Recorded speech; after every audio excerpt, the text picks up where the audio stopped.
Bonjour et bienvenue dans cet épisode hors série. J'ai décidé de filmer en plus de ce que je vous ai proposé la dernière fois, donc une vidéo sur le stash, la photo 2025 et les projets 2025. J'ai décidé de revenir sur la photo 2024 et de vous montrer les projets que j'ai réalisés avec les laines de cette photo. Alors bien sûr il y a eu d'autres projets que vous avez vu passer ici, des laines que j'ai achetées courant 2024 et qui ont été tricotées en 2024. Donc celles-ci, elles n'apparaissent nulle part. On va dire c'est la caisse noire du stash, étant donné que c'est rentré en 2024, sorti en 2024, ça ne compte pas. Bien sûr, vous le savez si vous me suivez depuis longtemps, sur la photo je ne mets pas les laines à chaussettes. J'ai une caisse aussi de laine à chaussettes, enfin la moitié d'une caisse on va dire.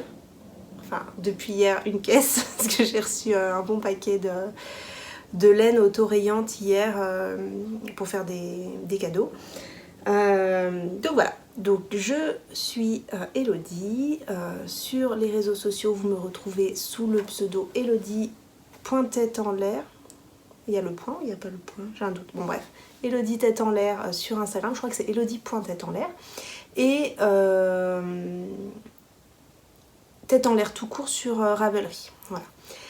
On est mardi 24 décembre et je filme un peu in extremis puisque dans les projets 2024 que je ne vous ai pas encore montrés et qui font partie de la photo, il y a des cadeaux de Noël, donc 2 cadeaux de Noël qui vont partir demain, forcément, qui vont être offerts demain. Donc je ne vous parle pas, je vous fais pas une rétrospective sur tous mes projets, mais je fais une rétrospective sur les projets que j'ai tricotés avec ma laine que vous voyez donc sur la photo. Donc je vous remets la photo ici je pense, et puis je vais, alors est-ce que je la laisse tout le temps ? Non, je vais vous la mettre et puis je la remettrai à la fin. Vous aurez vu à peu près tous les projets. Et je la remettrai à la fin pour vous dire les laines que je n'ai pas tricotées, puisqu'il y en a sur la photo qui n'ont pas été tricotées. Et donc qui vont se retrouver sur la photo 2025. Il y a un petit peu comme un passage de relais, parce qu'il y a toujours des laines présentes d'une photo à l'autre. On y va ? Allez, c'est parti. Donc, tout en haut, donc à droite de la photo, il y a la Daisy, donc j'avais acheté, je pense que je l'avais acheté en décembre 2023, juste avant la photo, car je voulais me tricoter un gilet noir, tout noir. Alors est-ce que vous voyez qu'il bouloche, je sais pas, bon, il a un peu de bouloche, il a aussi un peu pris de poussière, etc. au passage. Mais voici donc le gilet que j'ai tricoté, le gilet cocktail. Le gilet cocktail que j'ai tricoté avec la Daisy noire de ma photo. Alors il bouloche, il a été un peu rasé mais pas dernièrement. Je voulais le faire lundi dernier mais je ne l'ai pas fait. Ce gilet je le porte énormément. Déjà la laine, donc déjà un gilet noir c'est hyper facile, ça va avec beaucoup de chemises que j'ai dans mon dressing, etc. Et puis comme j'ai quand même un boulot, je travaille dans une banque, donc j'ai un boulot où c'est un peu, enfin je mets pas forcément des tailleurs, enfin voilà, mais je mets facilement ce gilet noir sur une chemise. Donc ce gilet c'est un modèle de Marie-Christine Lévesque que j'ai tricoté très rapidement. J'avais vraiment eu un coup de cœur sur ce patron. Elle l'avait fait en orange. Alors il est très joli en orange aussi, mais c'est un gilet, c'est un peu ma forme, je me rends compte c'est ma forme préférée, puisque mes gilets préférés ce sont le rendez-vous, celui-ci et le April, donc c'est vraiment le gilet col en V que je porte le plus facilement.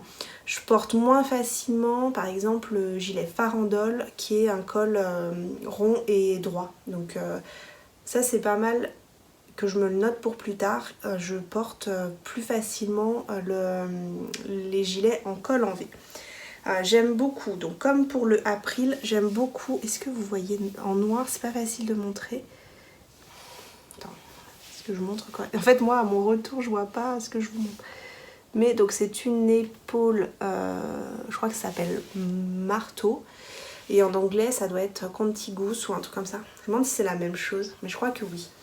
Donc voilà, donc ce gilet, mis à part donc que la laine. Donc la laine c'est la Daisy de Drops, elle est non superwash. Je dirais que j'utilise une dizaine, ma fiche Rabelais, il doit y avoir la quantité de laine que j'utilisais, une dizaine de pelotes à 3 € et quelques la pelote. Autant vous dire que ça fait un gilet hyper rentabilisé. C'est une laine qui est non superwash, qui est très très douce et bah, de ce fait elle bouloche pas mal. Donc je sais pas si c'est le fait qu'elle soit... Souvent les laines douces, j'ai remarqué, elles boulochent plus facilement. Je suis pas experte en la matière, mais en tout cas elle bouloche. Pour autant, c'est un gilet qui m'a pas coûté grand chose, surtout que moi j'avais dû l'acheter en promo, la Daisy. Et c'est vraiment une laine que j'aime beaucoup. Vraiment, je l'aime énormément. Donc je suis très contente parce que j'ai un petit gilet noir, tout simple, dans ma garde-robe. Les boutons, ça reflète, je sais pas si ce que vous allez voir, ce sont des boutons à... Voilà. J'essaie de vous le faire sans reflet. Voilà. À 4 trous qui sont dorés et noirs, très légers. Enfin voilà, moi je les aime beaucoup. Ils vont très très bien sur ce projet et ils tiennent bien fermés. Voilà pour le premier projet, le cocktail de Marie-Christine Lévesque. Bien sûr, je vous mets les liens de tous les projets dont je vous parle en dessous de la vidéo. Ensuite, je ne sais plus sur la photo si c'est juste à côté, mais je vous l'ai montré il n'y a pas longtemps. Avec les laines de Terroir Laine. Donc sur la photo, elles doivent être bobinées, je crois. Donc les laines de Terroir Laine, j'ai fait ce coussin. Donc je ne vais pas revenir beaucoup dessus. Je l'ai tricoté en 3 brins, en aiguille 6, oui. Et donc on l'adore, vraiment, c'est devenu un coussin déco de notre canapé. Une face au pot mousse, une face en jersey et dedans aussi il y a de la laine écrue de laine paysanne. Donc voilà, je suis un peu bidouillée avec ces laines là. Je m'attarde pas parce que j'en ai vraiment parlé il n'y a pas longtemps dans un épisode. Le troisième, bah, je le porte, c'est mon pull en cachemire, donc c'est avec la laine Cardiff Cachemire bleue sur la photo. Et donc ce pull, j'ai pris énormément de plaisir à le tricoter. Tricoter du cachemire, j'ai vraiment adoré. Alors est-ce que j'arrive à vous montrer? En fait dans le dos aussi, ça forme une pointe. Et donc je crois que j'ai utilisé moins de 10 pelotes de Cardiff Cachemire. Et ça c'était mon gros cadeau du août 2023. Puisque je l'ai tricoté, j'ai fait la photo, donc oui c'est ça, donc j'ai dû l'acheter en 2023 et je voulais vraiment un pull en cachemire et sincèrement l'idée me trotte de me refaire un autre pull en cachemire mais du style col en V, je pense chez Marie-Christine Lévesque à nouveau au pull académique qu'elle a sorti il y a peut-être 1 ou 2 mois. Donc voilà, ce pull je le porte tout le temps et il a pas mal vieilli. Donc il a bouloché aussi, hein, forcément c'est du cachemire, donc je pense que le cachemire bouloche. Voilà, donc il mériterait de repasser un petit coup au rasage. Est-ce que vous voyez un petit peu?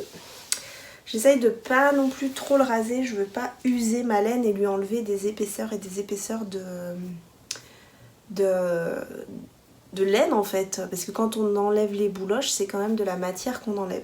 Je regarde au loin, je suis dans ma chambre parce que tout le monde est à la maison, forcément ils sont tous en vacances et il y en a 2 dans le salon, un dans le bureau en haut, donc j'ai pas de place pour filmer. Il va bientôt faire nuit, donc je me dépêche un petit peu, mais je regarde au loin et je vois le ciel qui est magnifique avec les nuages qui est rose et tout, enfin voilà. Le temps de finir de filmer, ça se trouve il sera plus rose, donc je pourrais pas vous faire une photo, mais en tout cas c'est très très beau. Puis en plus la photo ça rendrait peut-être rien du tout. Voilà pour le Uru, pareil j'en ai longuement parlé, mais en tout cas je l'aime aussi beaucoup, je le porte beaucoup en fait. Très facile à porter près du cou le cachemire, hein, si vous craignez un petit peu, voilà. C'était un beau cadeau que je m'étais fait, je crois que, donc moi je commande mon Cardiff Cachemire sur Ithaca Yarn la plupart du temps Et donc je sais que je suis inscrite à leur newsletter et que pour mon anniversaire, donc qui est le 7 février, je reçois un petit bon de réduction. Et donc je crois que je vais commander en fait à ce moment-là la laine pour me refaire un pull en cachemire, en col en V. Donc pareil, je recommanderais peut-être une dizaine de pelotes, mais je ne sais pas pour la couleur. Je vous avoue, je suis très tentée de le faire en noir, mais voilà, c'est pas très funky, mais en même temps je sais qu'un pull noir en cachemire, je le porterai tout le temps. Et sinon, je pensais à un rouge ou un rouge très foncé, peut-être bordeaux, je sais pas. Après c'est pas facile de choisir, je trouve, les couleurs sur internet.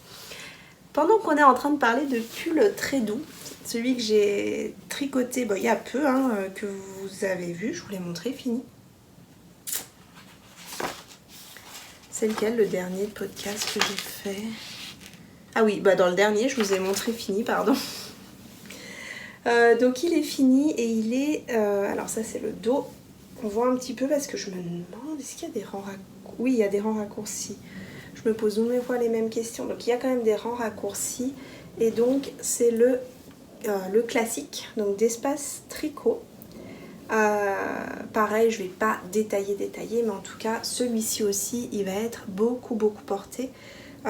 Donc c'est un pull, moi j'avais eu le patron gratuit, mais maintenant le patron est payant. Et donc c'est de la Sunday et du mohair de La Féfile, du mohair Ça passe crème, le coloris. Et franchement, je l'ai déjà beaucoup porté, ça se voit parce qu'il est un peu froissé, donc je l'ai porté. Pareil, je crains pas du tout de le porter près du cou. Alors il faut dire, je crains pas le mohair, mais en tout cas celui-ci il va être porté, reporté, avec un jean, avec du noir. Enfin je peux le mettre avec tout ce que j'ai dans ma garde-robe. J'ai un pantalon aussi qui est un peu terracotta, et ça ira aussi, enfin voilà. Donc celui-ci c'est vraiment un de mes chouchous, vous le savez, puisque celui que j'avais tricoté en écru. Alors je pense que je porterai plus celui-ci qui est un beige plus chaud, mais je l'adorais. C'est d'ailleurs pour ça que j'ai refait le modèle en corrigeant parce que j'avais pas aimé sur le premier. J'ai resserré les manches et je n'ai pas fait la séparation des côtes devant-dos. Donc voilà, j'ai juste fait les côtes toutes normales. Il y a du mohair qui vole. Donc celui-ci va être beaucoup porté. Et aussi, alors vous me connaissez, je divague parce que je pense en même temps, j'aimerais, c'est ma copine Anna qui fait ça, mais j'aimerais un peu documenter avec quoi je le porte pour un peu me donner des idées de tenue. Donc ça, ce serait très sympa. Ensuite, les deux qui viennent là, c'est vraiment ceux que je devais vous montrer aujourd'hui parce que ce sont des cadeaux qui partent. Donc sur la photo, j'ai deux petits écheveaux de 50 grammes de yak et soie. Donc c'est du yak que j'avais acheté pour faire mon trescao et il me restait donc deux écheveaux et 25 grammes de plus.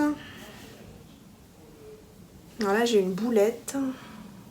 J'ai dû manquer un jeté ou une maille, je sais pas. Bon, ça arrive, les erreurs. C'est ce qui fait que le fait maison n'est pas parfait. Donc le châle que j'ai fait là, j'ai pris ce qui me restait de laine et j'ai optimisé grâce à ce modèle qui est vraiment conçu pour un écheveau de laine. Donc on va... Alors attends, comment c'est l'endroit? Non.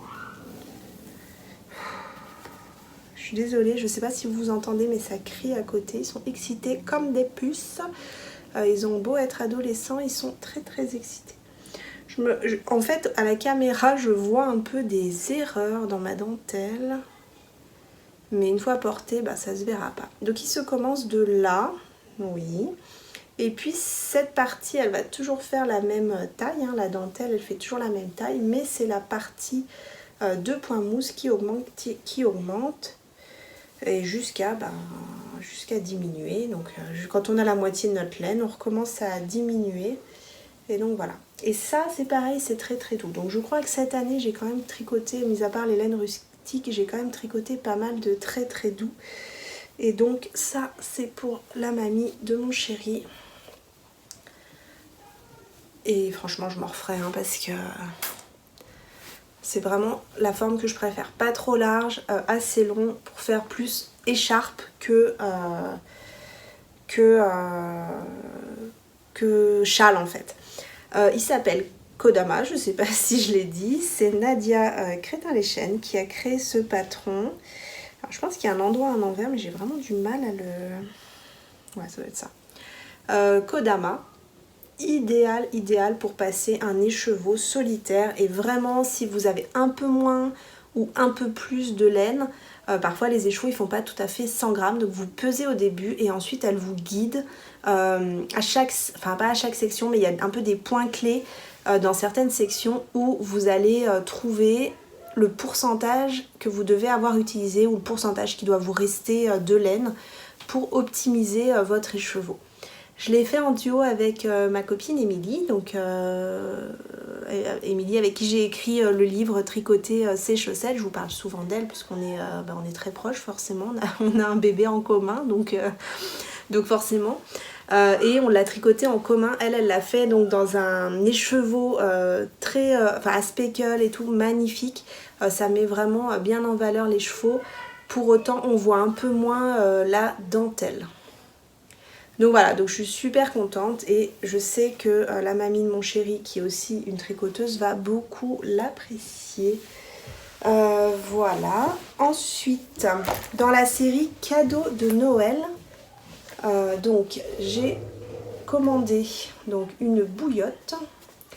Donc ça, j'avais vu ça chez Emma, Tricolibri. J'ai commandé une bouillotte en caoutchouc. Donc j'ai jamais acheté ça de ma vie. D'ailleurs, si vous utilisez des trucs comme ça, j'ai lu la notice et il faut pas mettre, ils disent qu'il faut mettre l'eau chaude du robinet. Néanmoins, quand on met l'eau chaude du robinet, ben, la bouillotte elle n'est pas du tout chaude, surtout si on remet une pochette en laine par-dessus.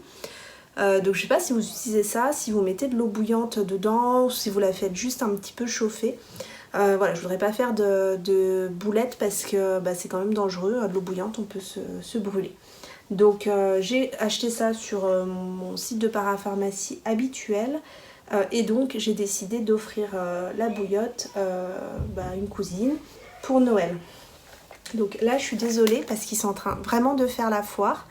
Je pense que je vais sortir faire une menace au Père Noël. Donc parce que sinon vous allez vraiment trop entendre. Je ne sais plus ce que je disais, donc c'est fantastique. Donc j'ai pris ce patron. Donc ce patron il avait été cité donc par Emma Tricolibri. Ça s'appelle Hot Bottle Cover ou un truc comme ça. Donc pareil, je vous mets le lien de ma fiche Ravelry. J'ai pris des aiguilles 4. J'ai pris donc sur ma photo, c'est la petite pelote qui est qui est tout en bas à droite vers la laine moutarde de Knitting for Olive, la Pure Silk. Et bien juste à côté vous avez une petite pelote, c'est de la laine du Val Gaudemar, le Mérino. Je lui ai ajouté du mohair guépard qui est un peu mauve, taupe on va dire. Et puis ça c'est de la Dolce di Luce, donc il me restait un petit bout de rouge et j'ai mis du mohair de Drops avec. Le petit dessin, je l'ai fait pour pas, je n'allais pas faire de l'intercial, le but c'était que ça soit rapide. Donc j'ai fait courir mes petits cœurs tout autour et j'ai juste marqué le prénom. Donc voilà, ça a été fait en 3 heures on va dire. Donc on part de là, on fait un montage donc soit Judy soit Turkish. Moi j'ai fait le Turkish parce que c'est vraiment celui que je fais sans réfléchir. On va faire je dévoile rien, le patron est gratuit, hein, donc on va faire des augmentations ici. Et puis ensuite on va tricoter tout en rond. Donc il n'y a pas de patron de jacquard qui est fourni, mais bon vous faites ce que vous voulez. Et puis arrivé ici, on va faire des diminutions tous les rangs jusqu'à arriver à un certain nombre de mailles. Et puis après on va faire des côtes. Alors il disait 10 cm de côte. Alors peut-être pour retourner, mais moi déjà j'en avais marre. Et je pense que j'avais pas assez de mérino pour faire 10 cm, donc j'ai peut-être fait 5 ou 6 cm, mais ça couvre parfaitement la bouillotte. Donc voilà, super projet. Pour rentrer la bouillotte dedans, bah, je l'ai pliée en 3. Donc on rentre la bouillotte avant de la remplir d'eau chaude. Parce que sinon on va manipuler, on ne peut pas la plier une fois qu'elle est remplie d'eau chaude. Donc on la rentre vide et puis ensuite on va pouvoir remplir. Voilà. Donc ça c'est juste pour le porter et je vais laisser dans la pochette avec les instructions. La cousine de mon mari elle est infirmière donc peut-être qu'elle connaît mieux ça que moi, les bouillottes. Donc voilà. Et puis le dernier projet, on va dire, de la photo, enfin que je considère moi de la photo, le mohair de la Féfil avec lequel j'ai fait mon classique. J'en avais 5 écheveaux. Donc 5 écheveaux, ça veut dire que j'en utilisais à peine plus que 2 pour le classique. Et donc il m'en reste 3. Et j'ai décidé de faire le libraire. Donc de Marie-Christine Lévesque. Et je vous le montre parce que sincèrement il va être fini avant le 1er janvier. Puisque le 1er janvier je commence le cal Agnette avec mes copines de tricot. Donc je l'ai commencé dimanche soir. Ouais, dimanche soir. Et puis j'en suis là déjà. Hein, donc j'ai voulu faire le col. Parce que je trouve que le col est vraiment trop beau. Enfin, c'est vraiment ce qui m'a plu dans ce slip-over. Donc c'est un slip-over, donc on va dire un pull sans manche en français. On pourrait traduire par débardeur, mais bon c'est pas débardeur dans le sens été quoi. Pour moi débardeur c'est été. Donc là c'est vraiment un pull sans manche. Je sais pas s'il y a un mot exact en français. Donc je le tricote, j'ai pas pris l'étiquette mince, avec de la Daisy. Donc encore la Daisy. C'est une laine que j'aime beaucoup, qui est vraiment, qui a un rapport qualité-prix qui est super, qui est non super wash, donc qui réagit très très bien, qui va pas forcément se détendre, mais qui est très très douce. Donc la Daisy plus le mohair de la Féfil. Vous voyez, c'est rigolo parce que c'est très contrasté à l'écran, bon un peu en vrai aussi, mais ça crée un 3e coloris. Moi c'est ça que j'adore, entre mélanger des mohairs et des laines unies, c'est qu'on crée presque un nouveau coloris. Et donc vous pouvez pas vous imaginer comme c'est doux, c'est très très doux et ça va être aussi très très chaud. Je le tricote en 5.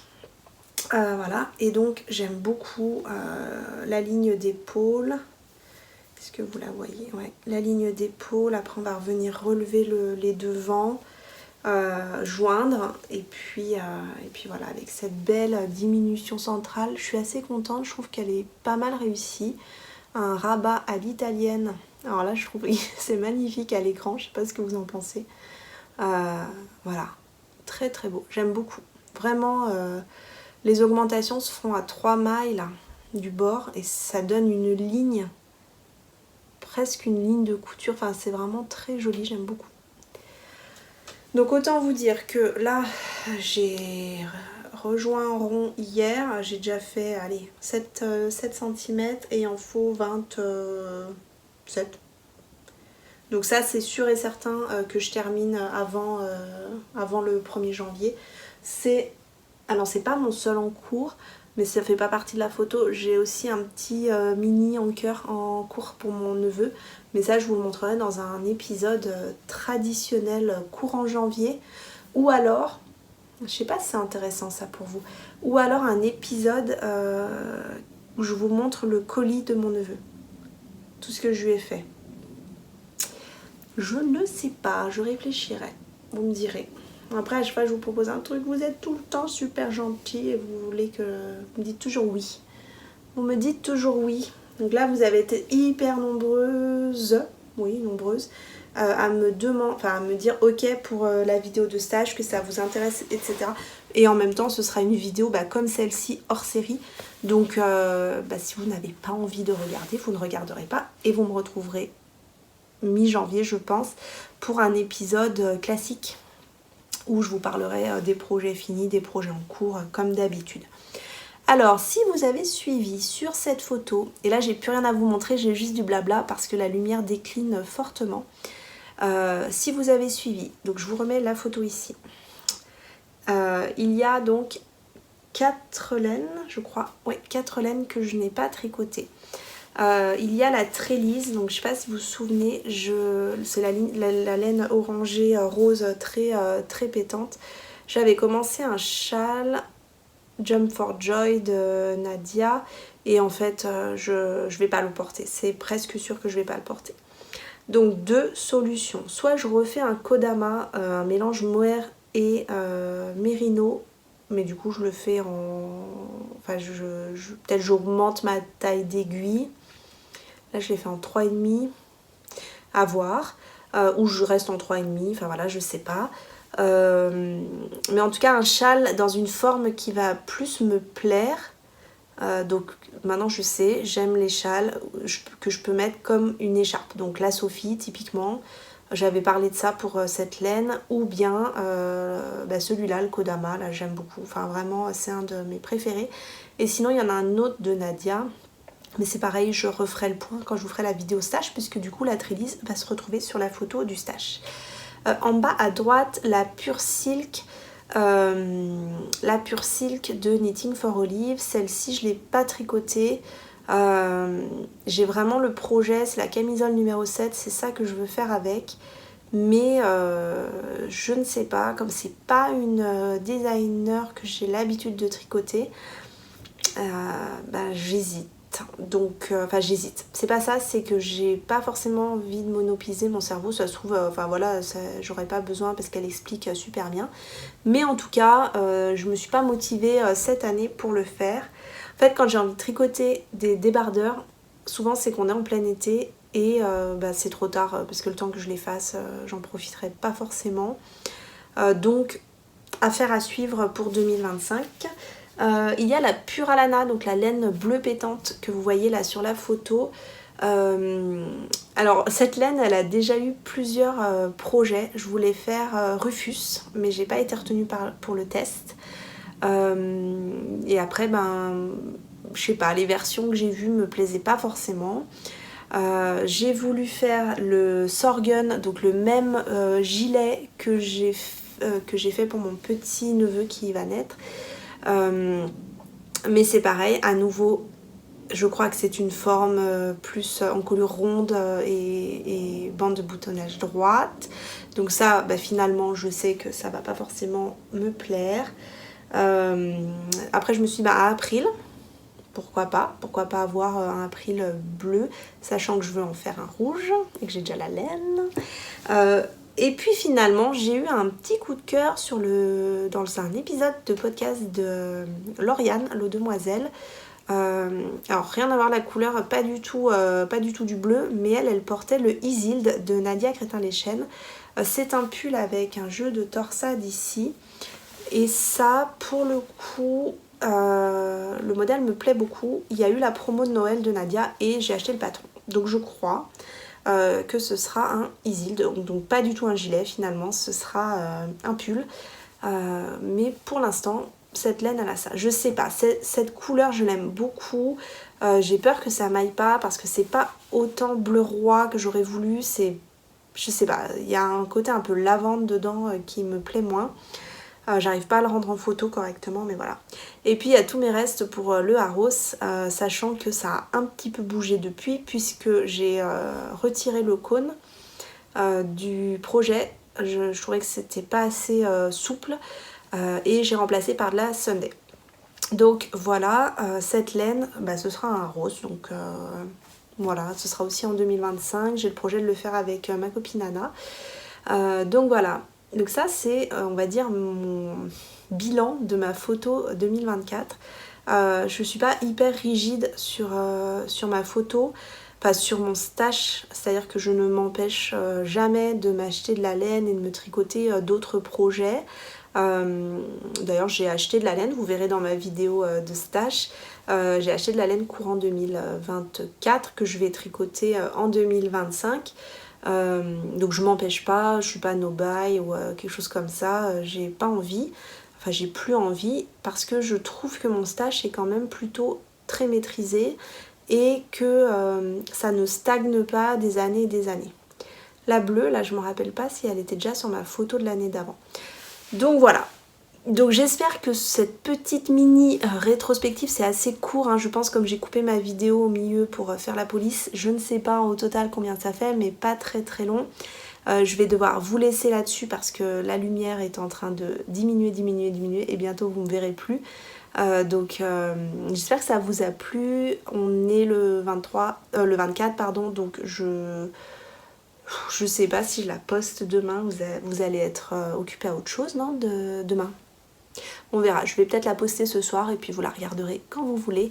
En tout cas, je vous embrasse, n'hésitez pas à commenter la vidéo, me dire si ça vous a plu, si l'idée de la photo vous inspire ou pas. Je sais qu'il y en a beaucoup qui ont repris un peu cette idée d'étaler soit le stash complet si vous avez un pas trop gros stash, soit les laines que vous voudriez tricoter en priorité en 2025 pardon. Moi ça m'aide beaucoup parce qu'en fait parfois je vais dans mon téléphone, dans cette photo qui est dans mes favorites en fait, je vais dans cette photo et je me dis qu'est-ce que j'ai envie de tricoter ensuite. C'est-à-dire que pendant que je suis en train de tricoter un projet et que j'arrive à la fin, je me dis qu'est-ce que je vais tricoter comme projet ensuite. Et donc ça m'aide beaucoup à rester un petit peu focalisée, à pas craquer pour n'importe quel projet ou laine en me disant t'as encore de quoi faire 2, 3, 4, 5 projets donc t'emballes pas. Donc voilà. Et puis enfin voilà, je trouve ça hyper motivant. Et donc là je vous remets maintenant la photo donc je prends ma photo et vous voyez je mets des petites coches sur les projets qui ont été sur les laines qui ont été tricotées cette année. Voilà, je vous souhaite de bonnes fêtes et puis on se retrouve, je pense qu'on se retrouve vers le 31 ou le 1er avec la vidéo du stash 2025 et donc la nouvelle photo que je vais faire, je suis en vacances bientôt, donc je vais faire au début de mes vacances pour pouvoir vous parler de tout ça. Et là je vous parlerai vraiment de chaque projet que j'ai prévu de tricoter avec chaque laine, parce que oui, chaque laine a pour le moment un projet qui peut changer au cours de l'année, mais en tout cas elles ont toutes un projet. Voilà, je vous embrasse et je vous dis à très bientôt.